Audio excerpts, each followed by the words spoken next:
Messages, joined once again by co-host Jacob Fulmer.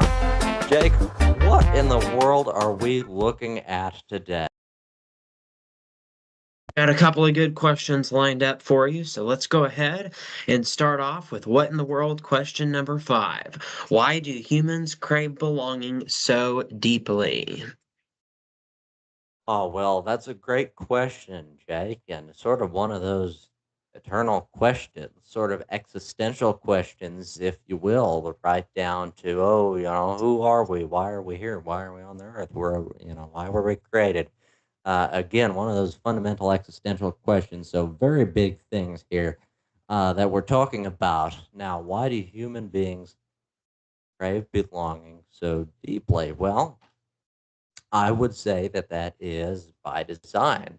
Human are a social creature, a coupling creature, and naturally, in the absence of that, there's a noticeable difference. There's a certain, in this case, as this question would refer to it, as craving, and perhaps is somewhat accurate, Jake. I think that's definitely one perspective here to look at it. I would say the other thing is that as people, and I guess your definition of belonging so deeply, or at least kind of your interpretation of how you were spinning that question, was about being around other people. But I I think it belong also to comes society. to as acknowledgement from other people as well. And so I think a lot of people crave that as well. And I think that's kind of almost another point here is I think that as people, we like to feel like we're being heard because when we're belonged in a group or we feel like that other people are reaching out to us and are craving our opinion and attention, it makes us feel like that we have a greater purpose. So I think as Absolutely. far as belonging, I think we crave belonging in a society because we want that society to look at us and really want us because then it tells us, it reaffirms to us that we are somebody that society wants to be around. And I think it gets to the point where as humans we crave for it maybe just a little bit too much. We worry about it too much. We worry that we're not in good social standing with people. We fear the possibility that maybe we have done something wrong. But the truth is, when you really think about it, that each individual person, because it's our human nature, is more focused on themselves and usually is not going to laser in on one person and how they messed up. And I guess kind of expanding on that, I don't necessarily believe that. If I make a mistake, let's say a little mistake, I'm probably the only one who's going to think about it to a really extreme extent because I'm craving other people and what their opinions are of me. What do you For think sure, about that? Jake. You know as well as I do. I think a lot of us have that tendency, that analysis paralysis, just to think of all the possibilities, all the ways that something could go wrong, kind of analyzing it to death. When in actuality, you're really the only one thinking about it in such great detail. And again, the chances of that actually happening, things going terribly wrong, are minute. The chances are slim.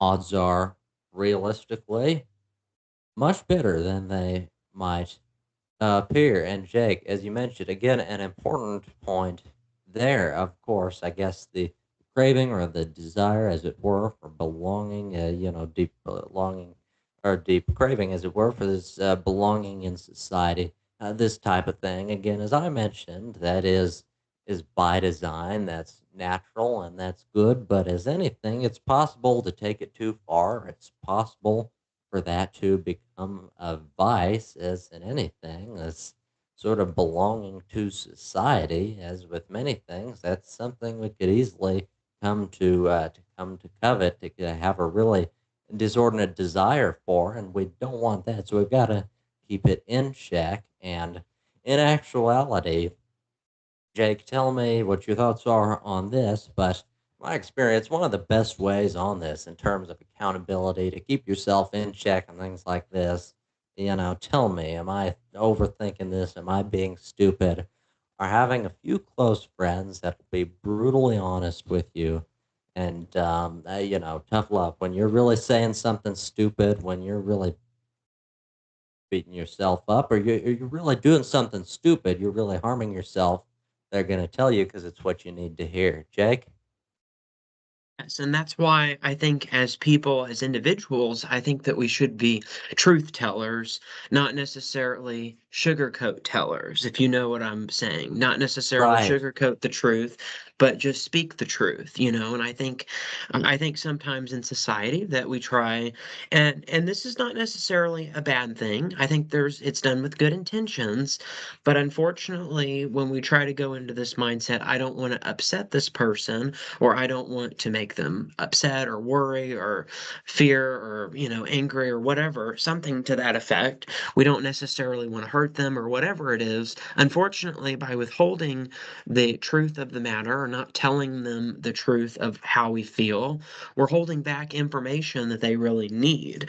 And you were talking about overanalyzing things as well. And so that's why I put up this number here. 92% of the things that we worry about, I want you to pay attention to these two words right here. I'm going to bold them right here. Never happen. And so you can certainly overanalyze things. You can certainly over worry things, but 92% of those things that we do worry about will never end up happening, or we don't have control over things because they're things that have already happened. And, the things that have already happened, we can't really control. Well, it's quite the statistic, Jake, and that really helps to put things into perspective on that. And of course, as we mentioned, when it comes to this accountability in these things, keeping those things in check, of course, with these close friends, of course, it is necessary, as of course, as in anything, to tell the truth, even the difficult truths, and sometimes those are the most important ones. It's not to say that there's not a charitable or not a charitable or diplomatic way to go about it, and there certainly is, but certainly don't want to airbrush, sugarcoat, as you said, or compromise on the truth. I certainly think of the example of the brand is like a bar. It's sort of like a snack bar type thing you've probably heard of, the brand Kind. And this is sort of the slogan of their brand is that nice tells you what you want to hear. Kind actually tells you what benefits you, which is an interesting distinction and frankly a great brand slogan. If you look, the idea he is guest the founder of the Kind Company. He's guest hosted on Shark Tank before. He's become quite successful with that and has quite the story, his background and everything. Didn't come from a whole lot, but again, that sort of sentiment helps to really encapsulate this whole thing. Jake, Yes, I think so.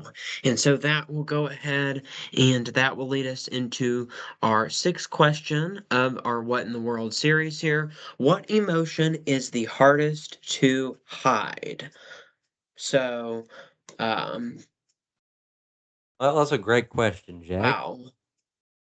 I guess I'll go ahead and go first on this question. Hmm.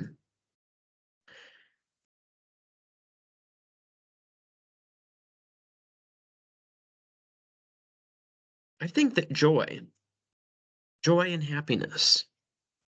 That's a great answer, Jake, and that is not what I would have thought of. Yeah, I mean, I can't say that it was maybe my first thought, but my first thought that I was really confident about. I really don't necessarily know that we can hide our happiness very much when you really think about it.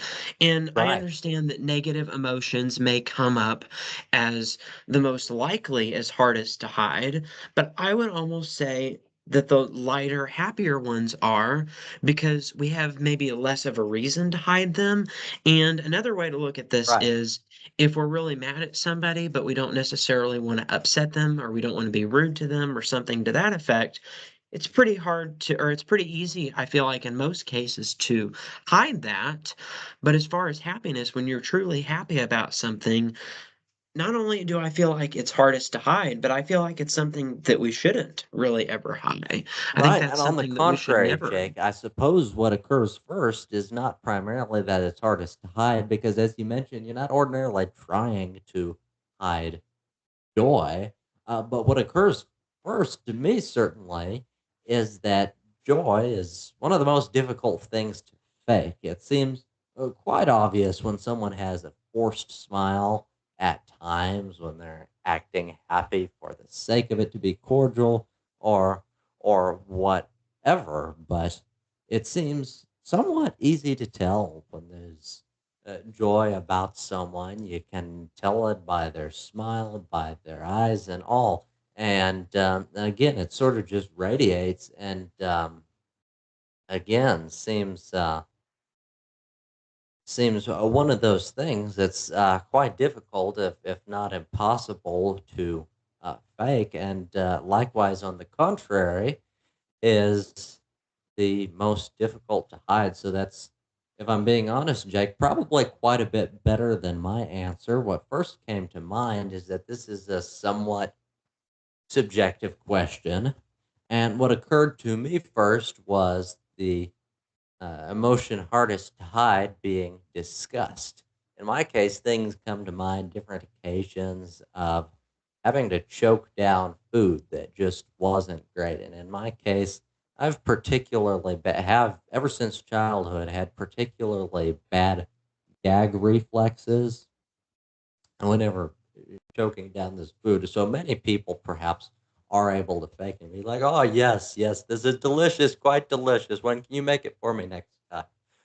No, no. In that case, I would um, uh, sadly it'd just be sort of gagging, just trying every fiber of my being to choke it down. So perhaps that worked on that. Not exactly sure what to do about that, but Hmm. anyway, that is what come to mind, or what came to mind, and much less satisfying, much less interesting, and again, much less applicable, most likely to the folks at home than your answer, Jake. So really, I would agree with you, and if I had thought of that, well, that's what I would have said, Jake. Joy being the Well, hardest emotion of all to hide. the only thing that I will say about what you said, I think that's almost more of a reaction more than it is an emotion. And so that would be my only thing about that. I think as Sure, far as like a physical reaction, what's really hard to hide, I would say I that's suppose. certainly probably at the higher end of that list. But as far as emotions, I don't know that I would really count that on the emotional scale, but I I certainly suppose. see So I how that reckon would I be really hard to fundamentally hide. misunderstood the question. Surely not the first time that will happen along the course of what in the world. And speaking of that, Jake, I believe we've come to the end of our time here, haven't we? Just about. And I will just go ahead and remind you that this coming Friday, we have our Friday the 13th special. So you'll want to go ahead and tune in. It will be our last new episode in February. So hopefully you will stick around for that. Again, that's going to be in 2 days, this coming Friday, right here on the Great World Productions. Absolutely. You'll want to stay tuned for that. And I believe that'll wrap things up for now. So until next time. I'm Jacob Fulmer. I'm Isaac Hedges, host of What in the World, from all of us at What in the World and Great World Productions. Good night and God bless.